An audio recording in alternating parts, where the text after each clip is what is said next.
Okay, welcome to our Erev Shabbat Friday class. Parashat Tesse, the most disturbing mitzvah in the Torah. Can I even say such a thing? 73 or 74 mitzvot in Parashat Tesse, the most of any parasha in the Torah, of course. A number of, we'll just say, difficult to unravel mitzvot in the beginning of the parasha, but one of them stands out as one that, on the surface level, is so difficult for us to digest as devout, moral, ethical, God-fearing Jews. And that is the famous mitzvah we know as Ben Sorer Umoreh, the wayward, rebellious child. Simply put, in our parasha, there's a child whose parents are complaining that he's just not listening to us. And we're warning him, and, we're doing our best. They bring him to Bedin, they judge him, and they mete out the judgment, and they stone him to death. We sit back, kind of perplexed, just at the surface level of the Pesukim. So we dig in more. We look into the Gemara, Maseches Sanhedrin, the Mishnayot, the Gemara, but it seems to get even worse.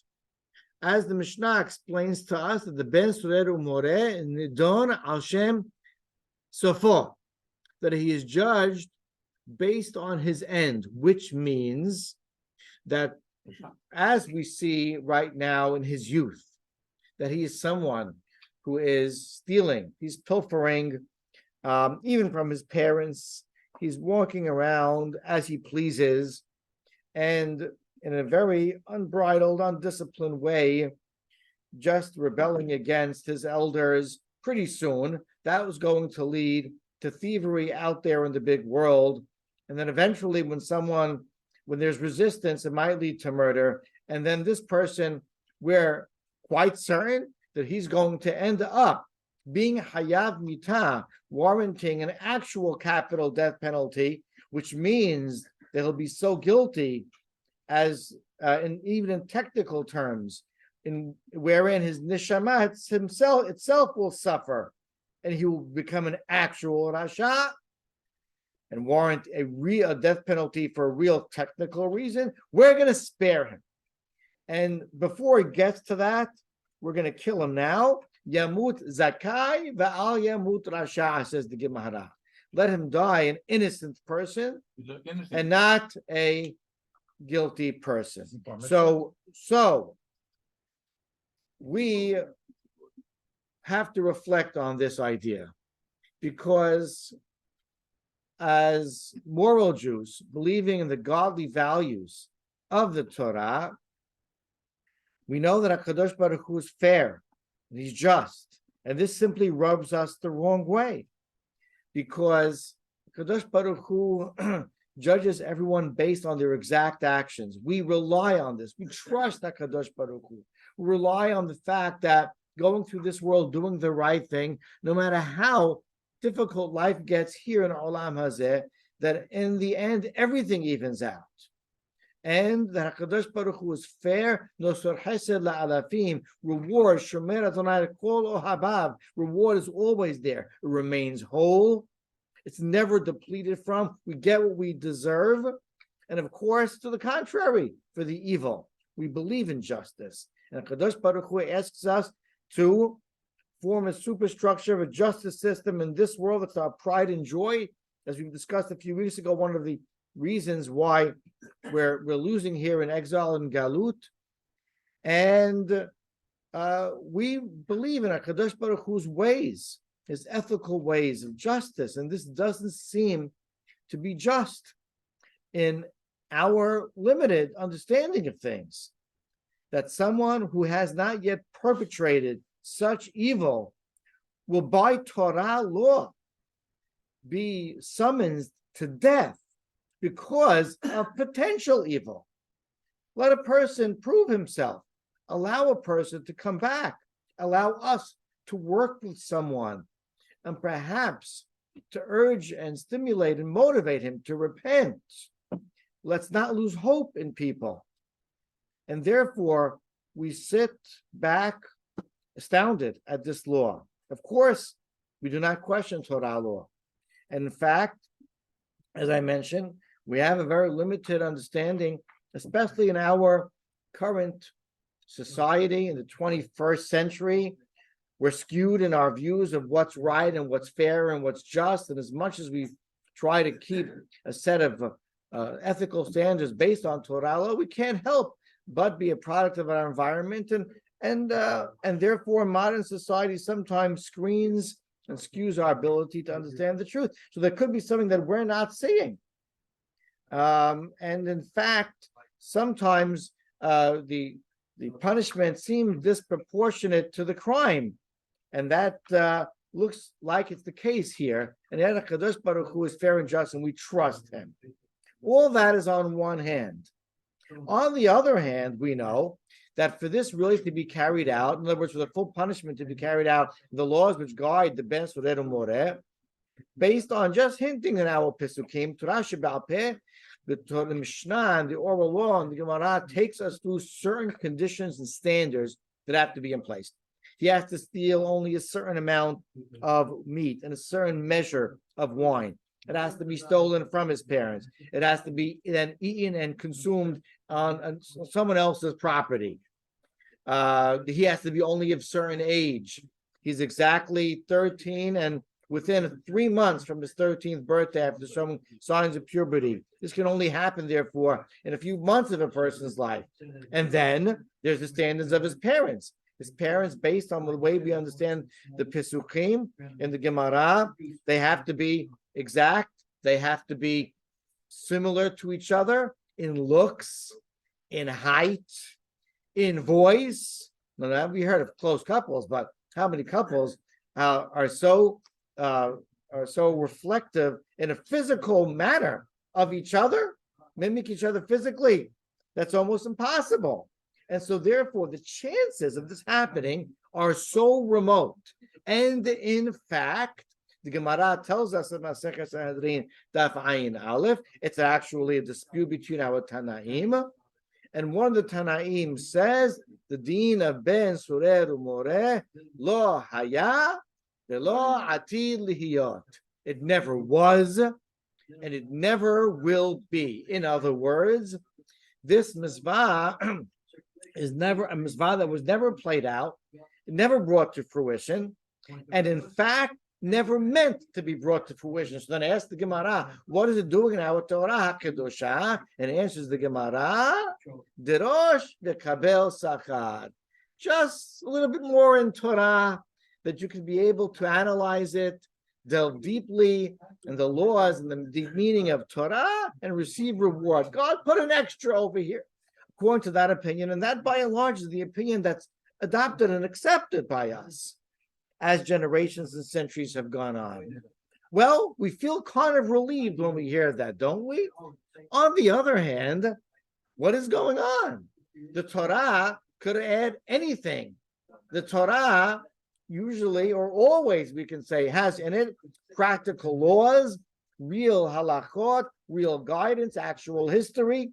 Since when does the Torah just throw hypotheticals into the text in order for us to learn?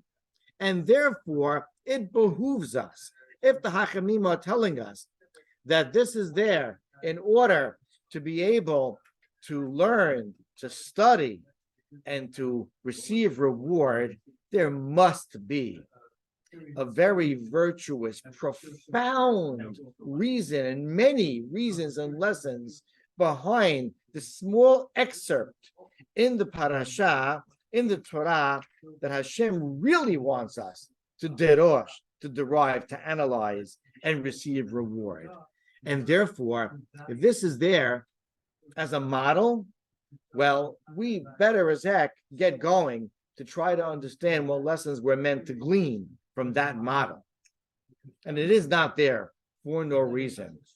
And indeed, this small excerpt in the Torah, which is only a grand total of 4 Pesukim, ends by saying, V'chol Yisrael yishme'u v'yira'u, and the Jewish people shall see and fear.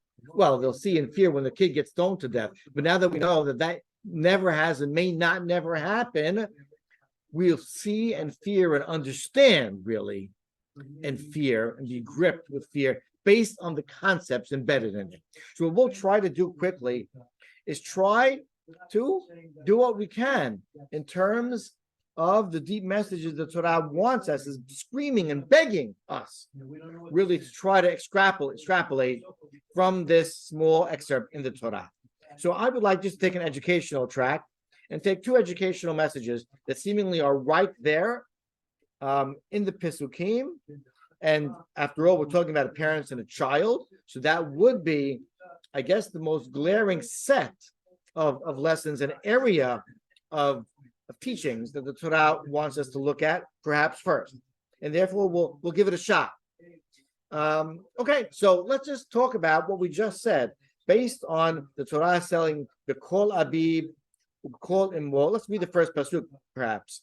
Perek Kaf Aleph, chapter 21, pasuk Yud Het, verse 18. Ki hiye leish ben sureh u'moreh enenu shomea b'kol Abib b'kol Immo v'yisiru oto v'lo yishma alehem. Shall a man have a rebellious wayward child who's not listening to the voice of his father and the voice of his mother, and they shall perhaps punish him? He doesn't listen to them. And they both grab hold of him, and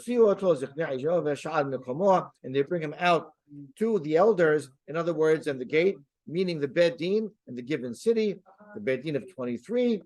They report to them, they judge, they convene, and they sentence him to stoning and death as the facts line up. So based on the first couple of Pesukim, voice of the mother, voice of the father, as we said, the Hachamim tell us the father and the mother have to be of equal physique, height, voice, pitch.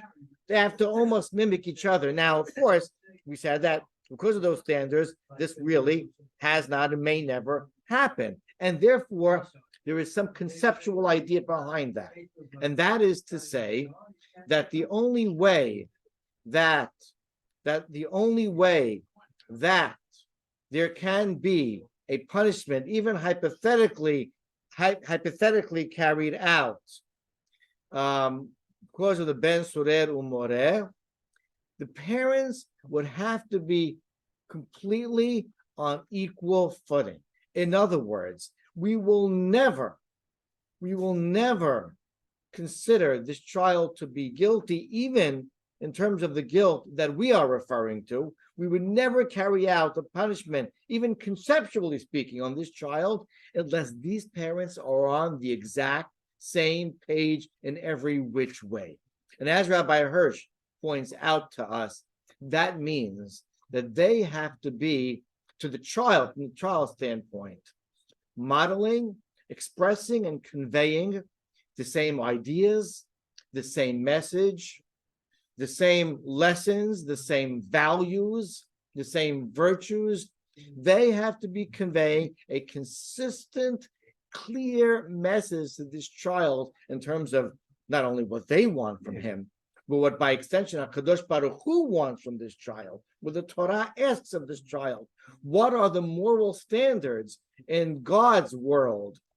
By what ethical values are we expected to live? What is considered to be proper behavior and conduct of a Jew in this world? What are the Torah's lessons and values that it asks and begs us to live by? Whether or not the parents are exactly on the same page, which is rarely the case because we're different individuals, and parents mesh and they work with each other to form a team. But whether or not they are the front that they have to put up, the picture that they have to paint, the clear message that they have to convey by not just what they say, but more importantly, what they do, how they model life, must be a crystal clear message to this child, or else we would never go through with this process of ben surer umoreh and never place any blame whatsoever on this child.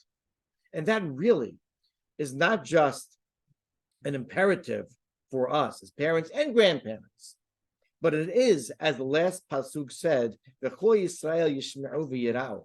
How frightful is that? That as parents, the Torah HaKadoshah expects us not only to model, but that if we don't properly, all the blame is placed on us. Messaging is something that in this 21st century, in this small world of ours, in this explosion of communication and technology, messaging is all over the place. And we look no further than just this device that is the constant guidance, for better or for worse, and usually for much worse, for our children and our teenagers, messaging, guiding them and telling them what are values, what is worthwhile behavior, what is that which attracts us, draws us, and motivates us in life.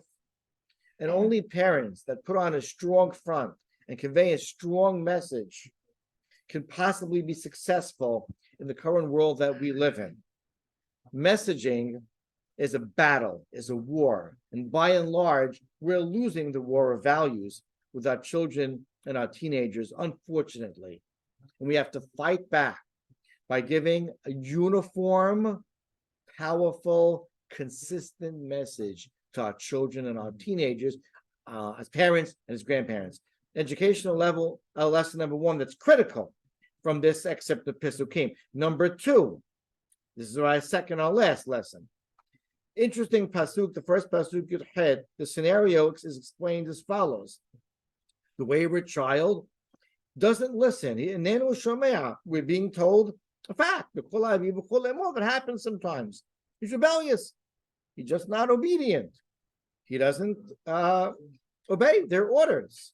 So what is the steps that they take? The next word says, v'yisiru oto. So they afflict him. They punish him. V'lo yishma lehem. And he doesn't listen to them. We would say, in very articulate terms, daha, of course he's not listening. If he was rebellious to begin with, did you honestly think, parents, that because yisiru oto, because you're laying down the heavy hand, now he'll listen? Now yishma lehem? The Torah is saying, if he didn't listen to begin with, he was rebellious, perhaps by nature because of circumstances, and for whatever reason. Now, by your actions of being harsh with him, do you honestly think he's going to listen now and react positively? And as parents, we know we have to be disciplinarians, and we have to be harsh. We have to have standards, and we have to have, for every action or reactions, must be consequences. Every child according to his age and level. However, we also have to know that a child reacts to positivity much more than to negativity. He reacts to love in a much more positive way than he does to fear-mongering and to harsh discipline. And we must know, relative to every child, that when we're having difficulty, the best way to bring a child back, because they're throwing a message at us that we have to figure out what is with this child. What's he going through? What's behind it? He's genuine. He's real. He's a good person. What do we have to figure out? If we're just aggravated and frustrated, and we afflict him because of that, well, we are really playing very low odds. Yisiru oto is not the answer. Love and embrace, give him based on what he needs, and guide him based on who he is the answer in the Torah Kedoshah. And with that note, I'll end with the following nice idea. The Gemara again says, Ben Soler More lo haya lo atid lihiyot. It was never and will never be. A great Hasidic master once said that sentence in the Gemara is actually referring to the original sentence in the Gemara, and that is that he's judged on his end because this child has no hope, and therefore let's kill him innocent and not kill him guilty. And to that the Gemara says, really? No hope for a Jewish child, for a son of God, a son or daughter of God? To that we say, that status of Ben Soler More that we just painted, lo haya velo atid lihiyot. It will never be the case that there's no hope for Jewish son or daughter of God. There will always be hope. Parents, you must know that and figure out how to bring a hope and bring light to that child, to the family, and to the Jewish world at large. And then we learn the lesson of Ben Surah Moreh. Baruch Adonai Le'olam. Amen v'amen. Shabbat.